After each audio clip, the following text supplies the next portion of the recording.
Hey, cheers, everybody. Welcome back to Good Bets, Good Times. This is the football betting show built for all my fellow D-Gens and weekend warriors who want win a little more, lose a little less, and have a good damn time doing it. I am Nate Tuttle of NT Sports. Thank you for stopping by. Today's episode, we roll on with college football preview season. And next up, we got a big one. The SEC. Conference that might have a little chip on its shoulder heading into this season after they have sat back and watched the Big Ten win 3 straight national titles after 20 years of dominance. And to their credit, they moved to 9 conference games this year. Harder schedules, more losses in the conference. Could be a little messier path to the playoff for some of these teams.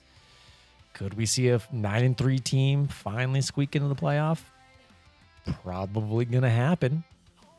But yeah, we'll walk through the top 5 betting favorites to win this conference. One of which I do have a play on. And then, of course, I got a dark horse play. Somebody that's outside of the top 5. Not very far outside of the top 5, to be honest with you. But so 2 bets on the board that I actually like. And surprisingly, I don't have any win totals that I've played yet in the SEC. I think it's the only conference where I have not placed 1 win total bet so far. And we'll talk through that, get into why here in a second. But before we do that, if you are watching along on YouTube and you are digging the show, feel free to give us a like, a comment, and subscribe to catch all the new episodes as they drop. And if you're listening on your favorite podcast platform, a follow, a rating, or a review would all be greatly appreciated. Thank you very much. And let's get into it. So without further ado, grab your favorite beverage, kick back, and let's talk some ball. I love guys who like football. And guys who like football, they like me back. And I like them back. Kicking it off, we'll start at the top. The current consensus favorite, depending on where you look, I do see some books that are flip-flopped here. But for the most part, the consensus favorite, we'll start with Texas. About plus 300 odds today. The Texas Longhorns, 25% implied odds to win this conference. 9.5 is the win total. Juice to the under at minus 130. Do have a strong lean to the under. I want to wait for a better price. We'll walk through why here in a second, but I was very close to placing this bet. I want to get better than minus 130. I don't know if it's going to come back.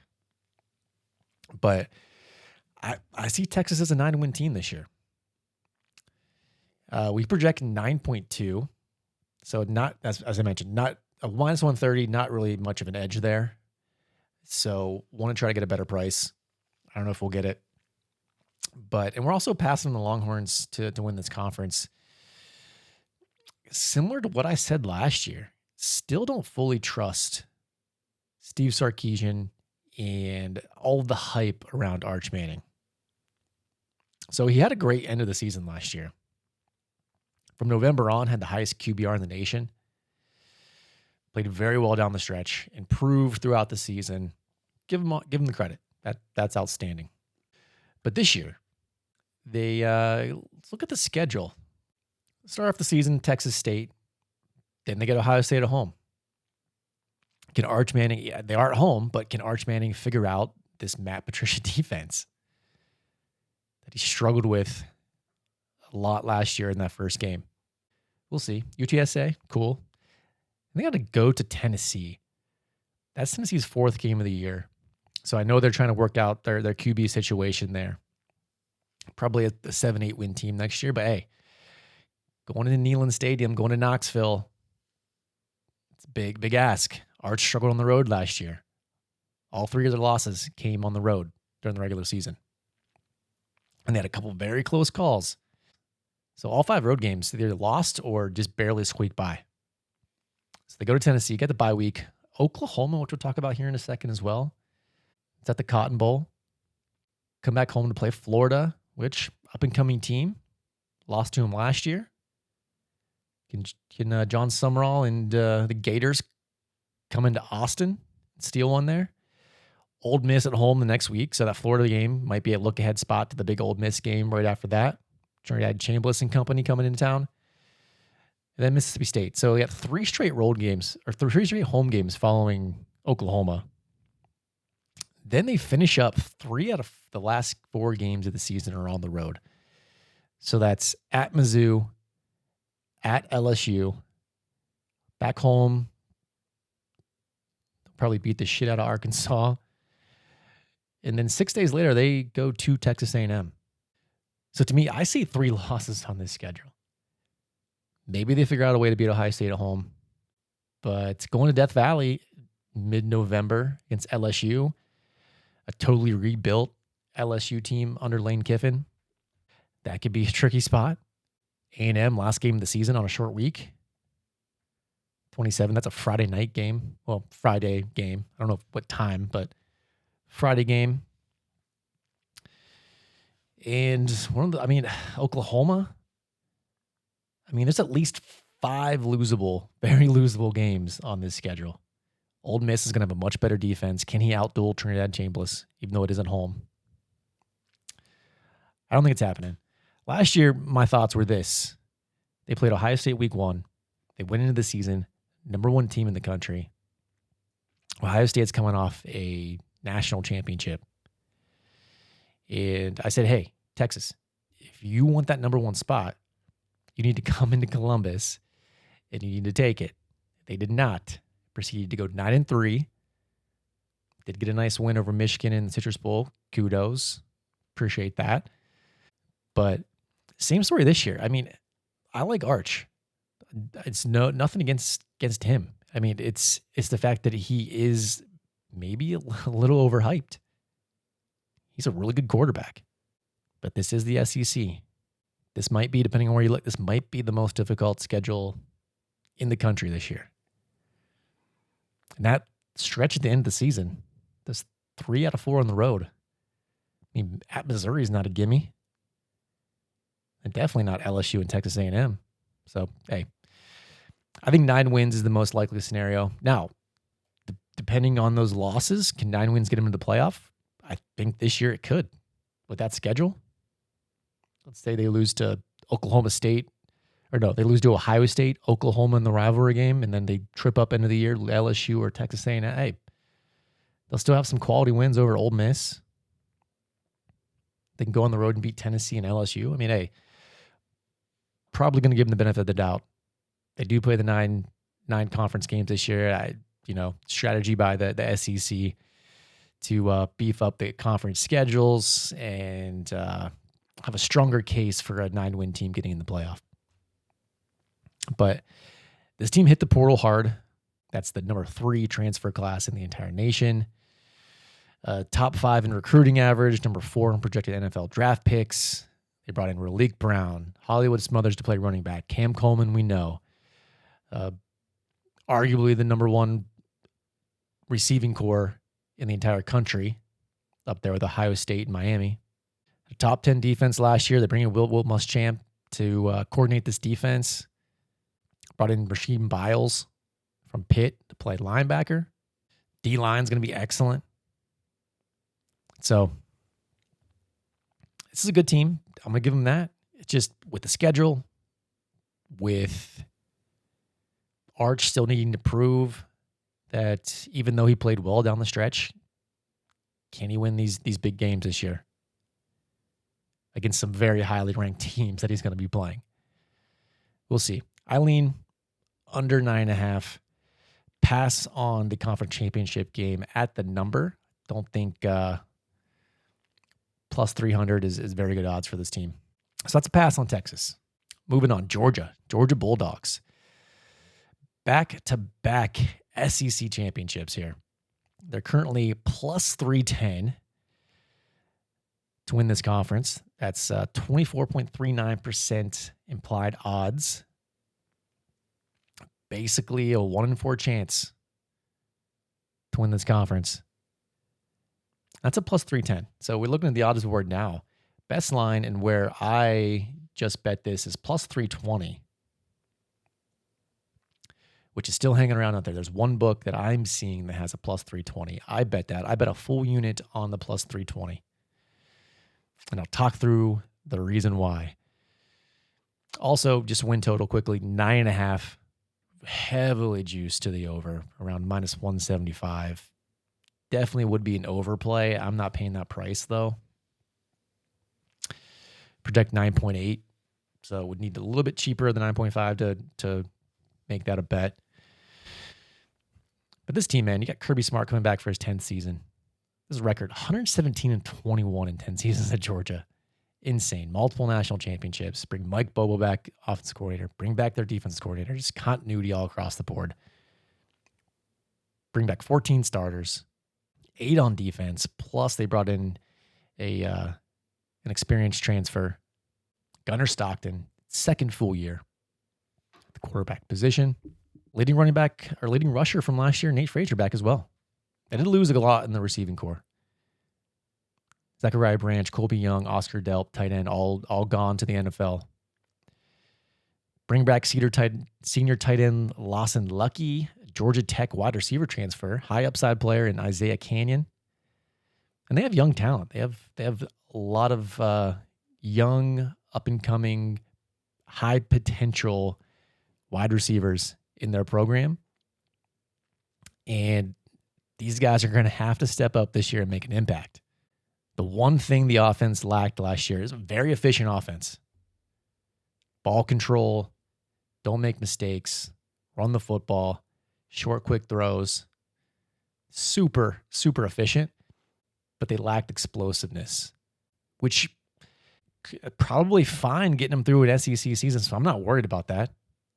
That's a negative, but I think with the schedule, just playing great defense, ball control offense, efficient offense is going to get them right back to the SEC championship game. Now, that could come into play in the playoffs, as we've seen the past 2 years. But we're not talking about national championship odds today. We're talking about SEC championship odds. Love this team to make it to the championship game. And then at that point, plus 320. You got a plus 320 on Georgia going to a championship game. You're sitting good. I still think most likely they win it. I don't know who makes the championship game that's going to be able to beat them. Maybe Texas. Maybe I'm underrating Texas. Maybe it will be Texas and Arch comes in. Maybe Ole Miss is back. Or maybe it's a team like Oklahoma. We will see. But love the Georgia Bulldogs. Love their schedule too. Start off 3-0. Tennessee State, Western Kentucky, at Arkansas. Team I have in the bottom of the SEC. You get Oklahoma. Oklahoma's at home. Got Vandy at home. Big game at Alabama this year. Ooh, that's a tricky spot. Not very high in Alabama. Auburn at home. New revamped Auburn team. Then the bye. Neutral site game against Florida. That should be winnable. They do have to go to Ole Miss. Just interesting. Rematch of the playoffs last year. Missouri at South Carolina in the big rivalry game against a Georgia Tech team who will be down a little bit this year. Should win. So worst case, they go 10-2. 10-2 gets them in the championship game. I don't see anyone else in this conference topping that record, to be honest with you. So pushing the chips in on the Bulldogs. 3 in a row. 3 in a row. Can they do it? This is the best team, best roster, best continuity, best coach in the entire SEC. At plus 320, I think that's a bargain.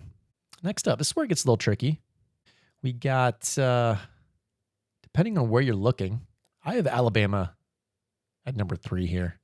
And LSU's next. No particular order. We'll just talk about Bama first because I got them here. But they're anywhere from plus 850 is the consensus. There's one book at plus 900. And, Bama did win a playoff game last year. That comeback against Oklahoma. Then got smoked 38-3 against Indiana in the second round of the playoffs. Win total's 8.5. Pretty much plus money, maybe slight juice to one side or the other at some books, but it seems like the market can't really pick a side either way on this. I project 8.3, so I do lean the under. This might be a bet I may get on at plus money for them to win 8 games. They haven't won less than 9 games in a very long time. So this would be an unprecedented season for the Crimson Tide. But Kalen DeBoer enters his 3rd year. He's 20-8 overall. 2nd year OC Ryan Grubb. Kane Womack at DC. Finished 10-2 last year, 11-4 overall. SEC runner-up. Did beat Georgia during the regular season, lost to them in the playoffs. Talked about Oklahoma. 2 losses last year, one at home versus Oklahoma, and they got smacked week 1. Remember last year we thought Florida State was the team coming in, and well, that was at home. They just put a whooping on Alabama at home. But this comes down to the quarterback situation for me. The offense in general. Lost Ty Simpson, number 1 draft pick last year, or first-round draft pick last year to the Rams. And they have a QB battle between Austin Mack, a veteran junior quarterback, and then redshirt freshman Keelan Russell, who is a guy that's highly touted, could be great. But I'm assuming if they were that confident in Keelan Russell, this wouldn't be a battle. The board would have named the starting quarterback by now. So that's interesting to me. And the running game was one of the worst running games Alabama's had. Averaged 3.4 yards per carry last year. It's just terrible in the playoffs. Solely relied on Ty Simpson in this defense to bail him out and win games. Did return junior running back Daniel Hill, sophomore running back, and then a 5-star EJ Crowd comes in as well.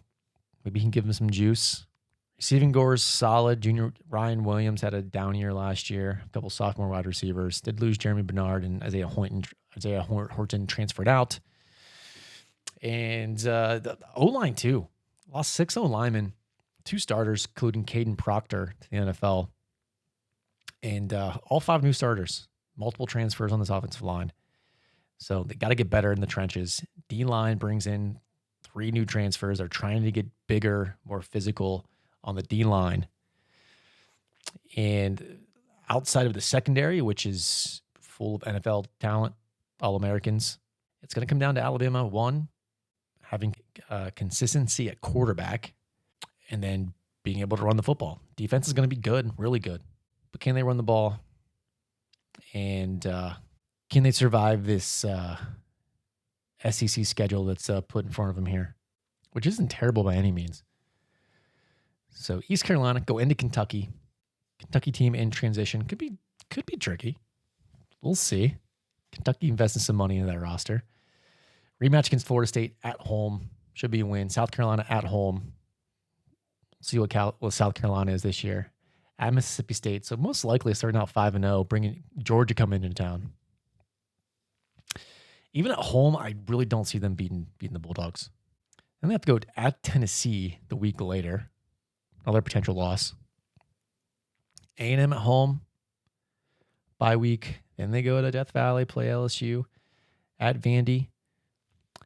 Got Chattanooga late November, and then they finish up in the Iron Bowl against Auburn. Auburn at home. So looking at the schedule, it's tough to say I'm confident in going under 8 wins. I think the number's spot on. Because if they do a good quarterback play with this defense, they could win 9 wins, no matter how much the running game improves. But regardless, at plus 850, it's a pass on Alabama. I don't see them getting back to the championship game. I think this is a max 9-win team.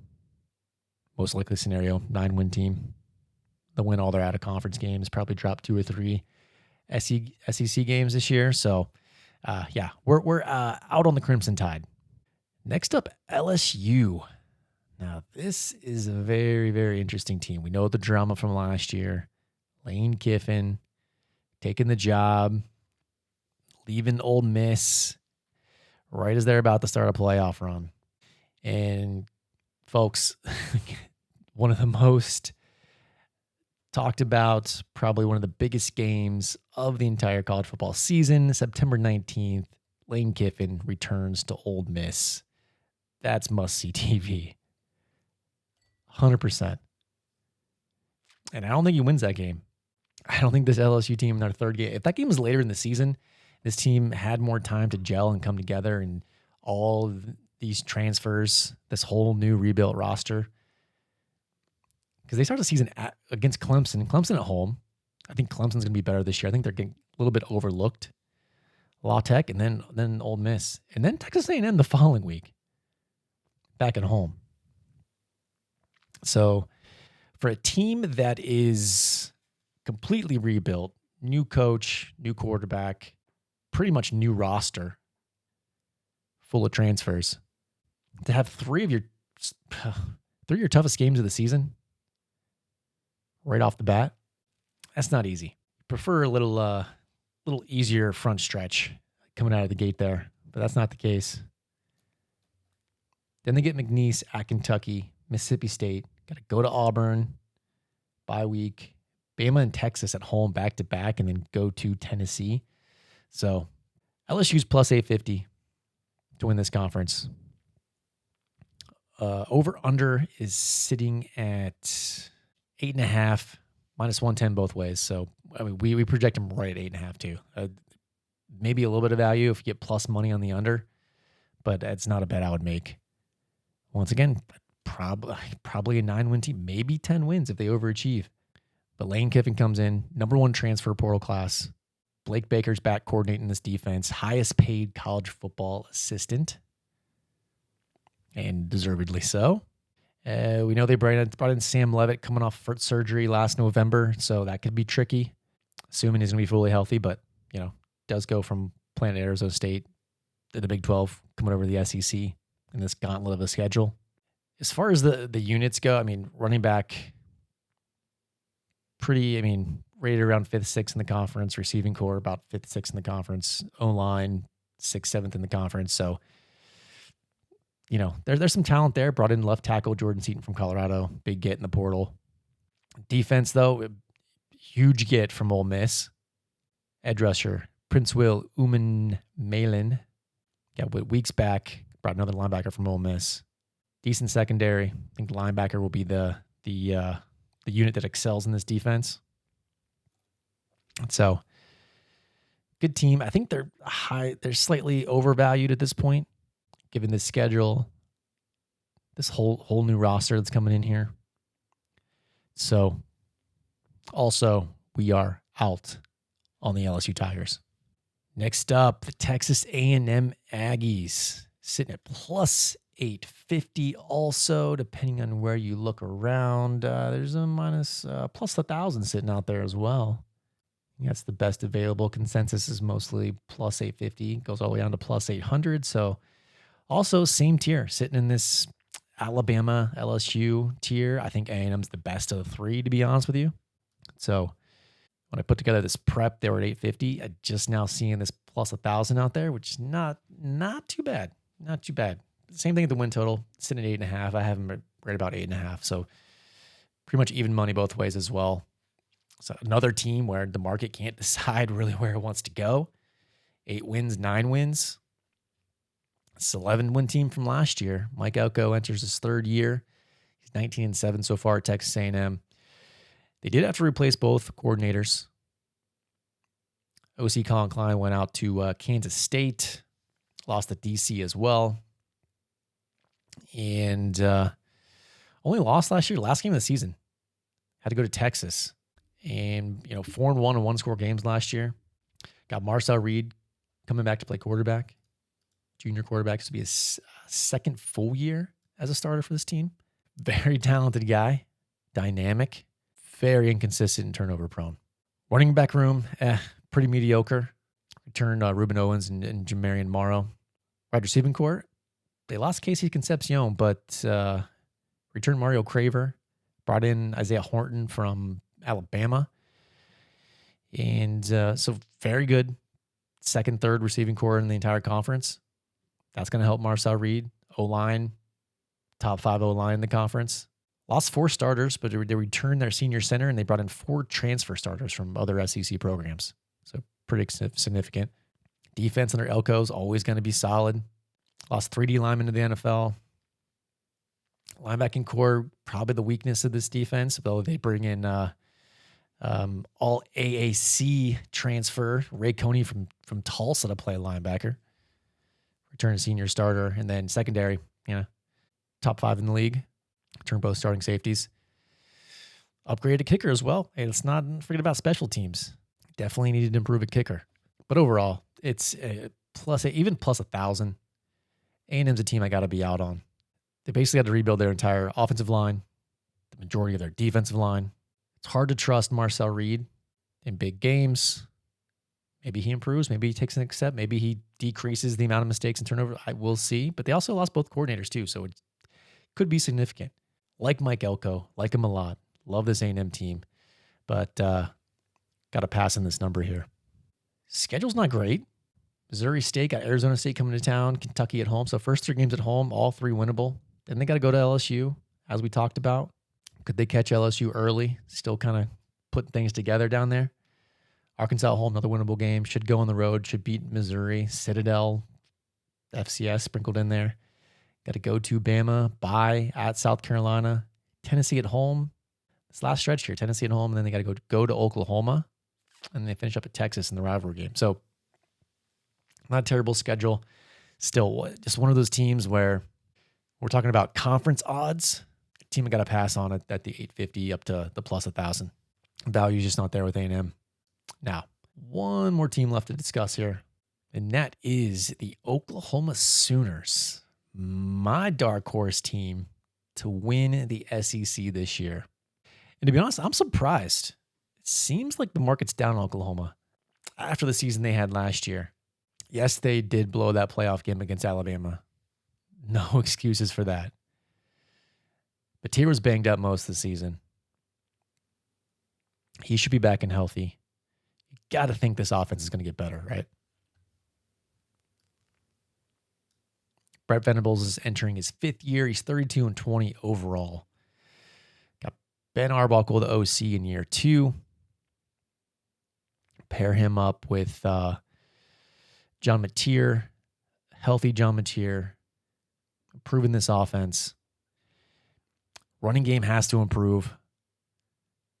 They got to rush but more than 3.45 yards per carry this year. Bring back both their top rushers.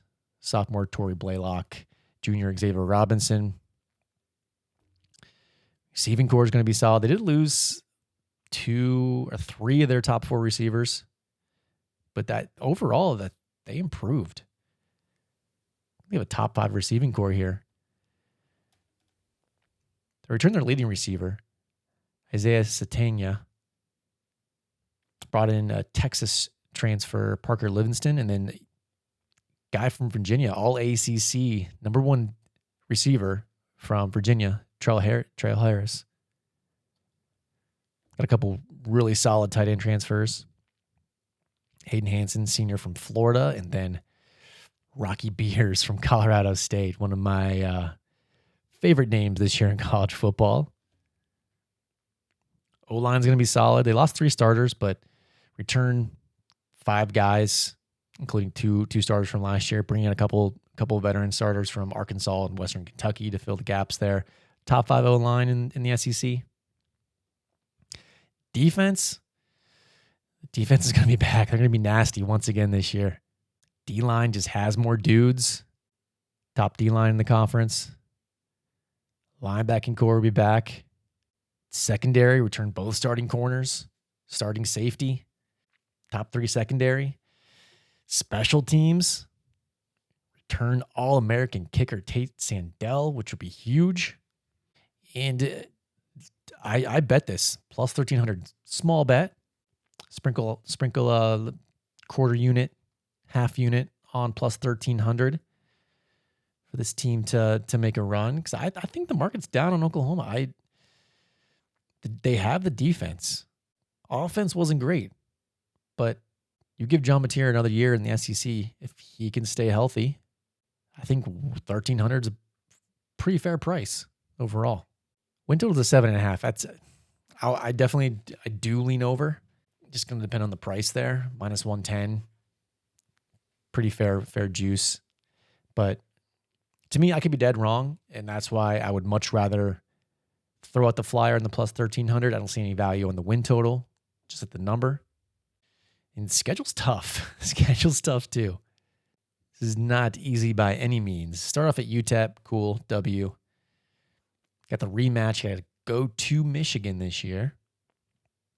Still, with this defense, they should be able to take care of Bryce Underwood at the big house. Tricky spot coming back home against New Mexico, which is a tough team. Should win it, but still.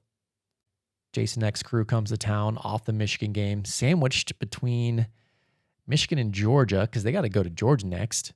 So Michigan and Georgia on the road, first 4 games, then the bye, then Texas. So 3 of their first 5 games are very difficult. Obviously, the Texas game is at the Cotton Bowl, neutral site. And Kentucky at Mississippi State, South Carolina at Florida. Ole Miss and A&M back-to-back at home, both winnable games. And finish up at Missouri. So if they can get through that gauntlet, maybe they lose 1. Maybe they slip up either, probably go to lose to Georgia. Maybe Texas gets them. But the backstretch, they get through that first 5 games, they're 4-1. Maybe they slip up. Maybe Ole Miss or A&M. Maybe Florida's much improved. Florida gets them on the road. But hey, the path is there. You just got to trust this defense. You got to think Ben Arbuckle in year 2 is going to get Mateer in this running game going. Mateer's going to have more confidence. He's a dog. He's the kind of guy that I think when he's fully healthy, playing 100%, is going to win this team ball games. So love the Sooners here. We got it plus 1,300 as our dark horse flyer in the SEC. Cool. Let's run through the rest of the conference. Do a little rapid fire here. A team we didn't mention, Ole Miss. So they're sitting right outside the top 5 at plus 1,100 consensus, sitting around plus 1,000. And I do love Ole Miss. If they were priced where Oklahoma is, a little bit higher, maybe we throw a flyer on Ole Miss. You have to, right? Pete Golden takes over full time, went into the portal, brought in defensive talent, really put a focus on the defense this year. They got Chambliss back, Keywan Lacey back. Think they can make a run, get back to the playoff. But to win this conference, to be honest, I think they're one of the 2 or 3 teams that could challenge Texas, Oklahoma, and Ole Miss. Probably the 3 teams I believe could challenge Georgia for the title. But we're gonna pass on Ole Miss. Same thing with the win total over, sitting at 7.5, heavily juiced to the over. Do like the over 7.5, but at minus 155, it's got to be a pass. We project 7.7. Tennessee plus 2,000 to win this conference. Over under sitting at 7.5. We project 7.5. Spot on. They do have a very favorable schedule. Tennessee has one of the best schedules in the SEC. I think they'll win. They should win 8+. But it's going to come down to the QB competition. That's between George McIntyre and true freshman Faison Brandon. So if we're talking about a team who's a solid bowl team, could make a run of 8-9 wins, given the schedule, cool to win this conference. Nah, not a 20-1. Florida, the John Sumrall era begins. Also brought in Buster Faulkner as the OC. He brings with him Aaron Philo from Georgia Tech. Also have Tramel Jones competing for that starting job. And numbers right on. I think 22-1's fair.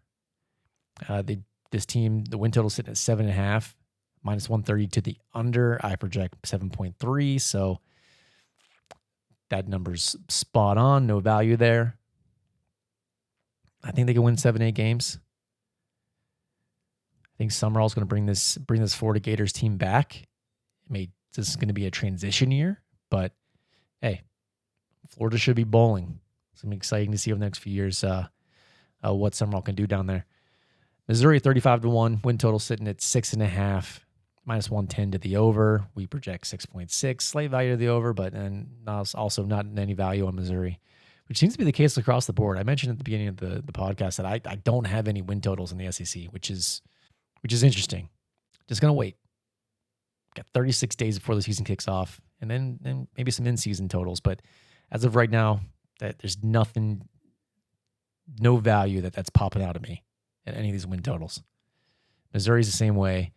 Eli Drinkwitz brings in Austin Simmons, who lost his starting job after injury, and then the way Trinidad Chambliss played, it just never gave that starting job back. Do bring back Ahmad Hardy, should be healthy, coming off his gunshot wound in the offseason.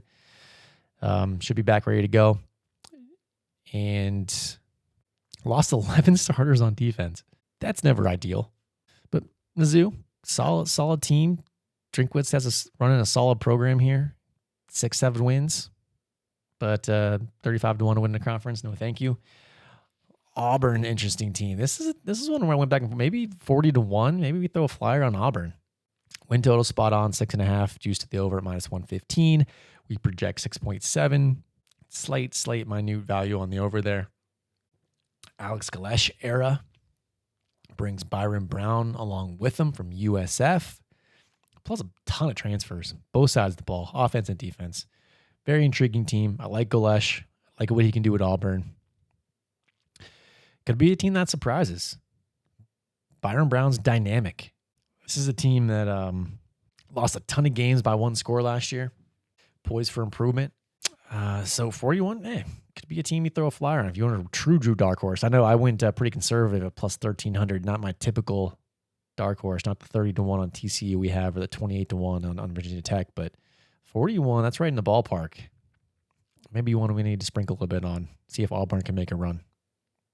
South Carolina, 55 to 1.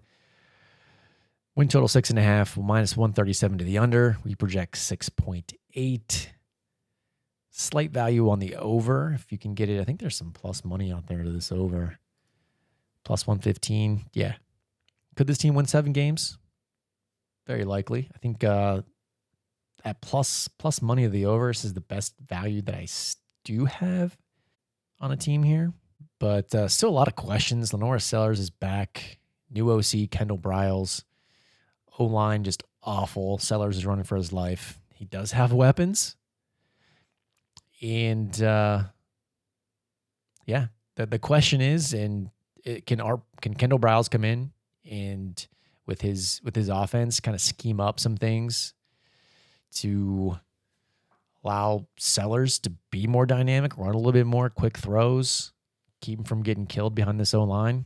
Maybe the O-line improves too. South Carolina's going to be a feisty team, bowl team for sure. I think they win at least 6. Good shot they get to 7. It's a team I would not want to go play down in Columbia. Vanderbilt, 100 to 1 here to win this conference. Win totals at 5.5, 142 to the over. We project 6.2. Dueling over there as well, just a little pricey. And a team that's coming off a great year. Lost Diego Pavia though. Starting a true freshman quarterback, Jared Curtis. That's very intriguing. Don't want to bet against Clark Lee. I know that. He's brought a winning culture to Vandy. Jared Curtis could pop even as a freshman. This team could surprise. I could see them getting 6 wins and hitting the bowl game, but that's probably the ceiling there. Just don't have the full roster talent behind a freshman quarterback to really make a run in this conference. Kentucky's another interesting team. Will Stein comes in, former OC from Oregon, brings in a former Notre Dame quarterback, Kenny Minchie. Number 11 transfer portal class. And they spent some money on transfers this year. Win totals at 4.5, minus 125 to the over. I have this at 4.6. So price, I got to be off it due to the price, but I do lean over here. I think Kentucky's a team that could surprise with the amount of talent they brought in. Got a solid quarterback prospect, Will Stein, an OC guy or offensive guy. Kentucky's never an easy place to play. Could pull some upsets. I think 5 wins attainable. 6, maybe if they really overachieve, make a bowl game here. Most likely scenario, 4 to 5 wins. Mississippi State, 201 win total, 4.5, minus 127 to the over. We project 4.6, same thing, no value there. I think this was 5.5 earlier in the year. This number has dropped. So would have loved to got a 5.5 here, but missed out on that. Jeff Lebby could be on the hot seat here too as well. Really needs to get this team to a bowl win. At least see some improvement. They won 5 games last year. Can they top that? I highly doubt it. Tough schedule. Sophomore QB Kamario Taylor, and defense has to improve under Zach Arnett as well. But yeah, 200 to 1 on Mississippi State. This team most likely wins 4 or 5 games as well, maybe less. Last but not least, the bottom of the conference. Arkansas Razorbacks, 250 to 1. Win totals of 4.5, minus 170 to the under. Heavily juiced the under. Do lean strongly to the under here, still minus 170. We'll need a much better number to bet this under. But yeah, this is a 3-4 win team. Not a big fan of Ryan Silverfield. I don't think this is going to be a good fit coming in from Memphis. They did have one of the top offenses in the country last year, but that was a completely different team. Bobby Petrino and Talon Green both gone. Green to the NFL. Petrino out in North Carolina with Bill Belichick now. So yeah, don't touch Arkansas. If you get a better price, I may lean under here, under 4.5. But don't think the Ryan Silverfield era is going to last very long down in Arkansas. So that does it, folks. That's a wrap on the SEC. So just to recap, we only have 2 bets in the SEC. Got some win totals that we're eyeing up, looking for prices on. But we do have Georgia at plus 320 full unit to win this conference. And then we have half unit plus 1,300 on Oklahoma to make a run. And next week, we continue on. We got the Conference of Champions, the Big Ten Conference. Can't wait for that one. In 36 days, as I mentioned, until the start of college football season, we have a handful more preview stuff to do. We're going to sprinkle in some NFL previews as well. We love Sundays, Mondays. We love college and pro football. We're going to bet it all this fall, talk about it all. So we'll get into that here in a few weeks. Going to wrap up Big Ten, going to jump into the group of 5, pick our playoff contenders there. And last but not least, let's chat on X. Follow us on X at NTSports22. Posting our thoughts between the episodes. Post all of our plays and bets and rationale throughout the season. Give us a follow. Let's chat, interact, have a little fun over on the X platform. And then we also post all of our bets on the Action app. So Action Network app at NTSports22 if you want to follow us along there as well. And that'll do it, folks. Once again, thank you for joining us. And until next week, cheers.